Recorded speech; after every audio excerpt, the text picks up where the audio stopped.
Jonča govori Džihanu i Hančer da postoje neke stvari koje ne znaju o Bejzi i koje će im promijeniti život, ali u trenutku kada ona treba da kaže koje su to stvari, zvonio je telefon.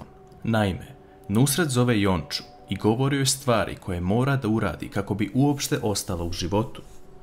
Jonča tada menja svoj plan i govori Džihanu i Hančer to da je Bejza pristala na uslove da zadrži dete. Džihan tada kaže da već zna za to jer je poslao čovjeka koji će pratiti Bejzu u stopu. Međutim, tu nije kraj. Jonča govori da je Bejza došla na vrata vile. U tom trenutku Mukader otvara vrata i vidi Bejzu koja govori da je pristala na sve Džihanove uslove. Nešto kasnije Džihan silazi u dnevni boravak i priča sa Mukader i Bejzom o tome kako će se život u vili nastaviti. Bejza kaže da ne želi brak, već samo želi da ostane uz Džihana i svoje dete. Mukader nije drago što to čuje, jer ona želi da se brak opet uspostavi, ali oni su odlučili drugačije. S druge strane, Čemil je prošlo večer video zlatne narukvice na Derinoj ruci i to ga je mnogo pogodilo, jer je sada shvatio da ju je Mukader podmitila da krije njenu tajnu. Čemil poludi i govori Deri da želi da se razvede od nje. Čemil nije sav svoj nakon što je čuo za situaciju sa Hančer, te odlučuje da ode kod Ertugrula, jer samo njemu može reći šta ga muči. Nakon što Čemil kaže cijelu situaciju, Ertugrul kaže da će posjetiti Džihana i Hančer, iako je zaista situacija takva, imaće problema sa njim. Bejza se opet vratila u vilu, ali jedina stvar koju je Džihan naredio je ta da ne prilazi Hančer ni u jednom trenutku. Bejza brzo krši taj dogovor i odlazi do Hančerinih vrata. Hančer svaljuje krivicu na sebe i govori da nema dostojanstva da priča sa Bejzom, jer je ona jedina kriva za ovu situaciju. Bejza joj kaže da postoji način da izađe iz te sobe, a to je da u komodi nađe plavu kutiju i otvori je.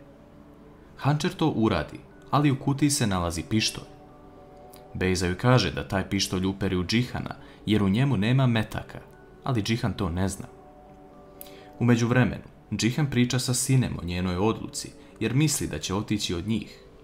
Sine mu govori da je ona odavno shvatila da je njeno mesto ovdje i da će ostati sa Mine, te da će Mine odrasti u ovoj vili.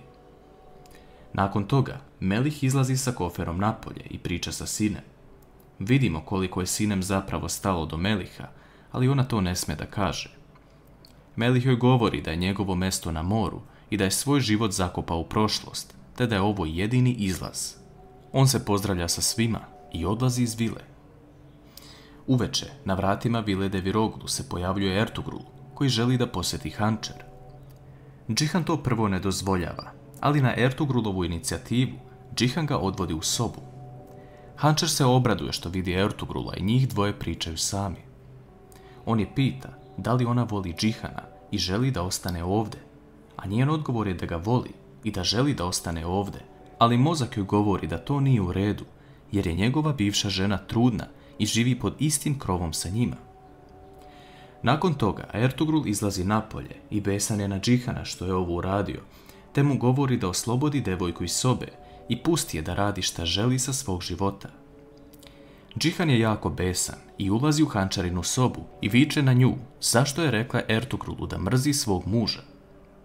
Hančar više ne može da podnese ovu situaciju i uzima pištolj te ga daje Džihanu u ruke, govoreći da ovo okonča jer ni ona ne može da ode od njega. Džihan ne želi da uzme pištolj, ali tada ga Hančar uperi prema njemu. Međutim, tu nastaje sukob gdje Džihan želi da uzme vatreno oružje iz Hančarinih ruku, ali tada se čuje pucanj i Džihan pada na pod.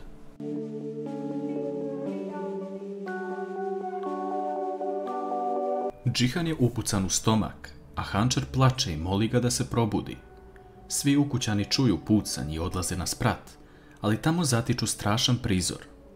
Džihan leži na podu bez svesti, dok Hančar plače. Mukader plače zbog sina i govori Hančar da je ona kriva za sve ovo. U jednom trenutku neko zvoni na vrata i Gulsum otvara. Melih se vratio i odustao od mora, te želi da ostane da radi u vili Deviroglu. On vidi da nešto nije u redu i odmah odlazi na sprat, te zove hitnu pomoć da dođu što pre. Svi odlaze u bolnicu sem Sinem i Mine, jer se Mine jako uplašila i žele da sakriju od nje da je Džihan upucan. Mukader ne može da izdrži ovaj bol i svu krivicu svaljuje na Hančer, ali ostali govore da Melih izvede Hančer napolje zbog cijele situacije. Bejza predlaže Mukader da kada policija dođe, kažu da je to bio samo nesrećan slučaj, dok je Džihan čistio oružje, jer ova situacija može uticati mnogo na njegov ugled. Bivša žena mu je trudna u kući, dok mu je sadašnja žena bila zatvorena u sobi, a on je upucan. Takve stvari mogu uništiti Džihanov ugled. Mukader pristaje na to, ali njen cilj je da sada Džihan izađe živ iz operacione sale i nakon toga da kazni Hančer. Hančer plače i govori Melihu da je ovo samo bio nesrećan slučaj i da ona nikada ne bi naudila Džihanu. U jednom trenutku Engin zove Mukader da pita gdje je Džihan zbog informacija o sastanku, ali javlja se Bejza i govori da je Džihan upucan. Engin i Yasemin odmah dolaze na lice mesta i svi željno iščekuju rezultate. Vidimo da u ovoj situaciji čak ni Bejzi nije svejedno, jer ona voli Džihana.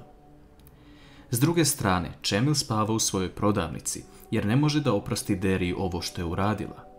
Derija mu donosi hranu i ćebe, ali on smatra da su svi krili od njega istinu i ne može da joj oprosti. Doktori celu noć provode boreći se za Džihanov život, ali dok je na operacionom stolu, Džihan sanja kako je na plaži i tek upoznaje Hančer koja hoda sama. On sanja kako se oni tek upoznaju, ali u trenutku kada ona krene od njega, njemu staje puls. Da li će Džihan preživjeti?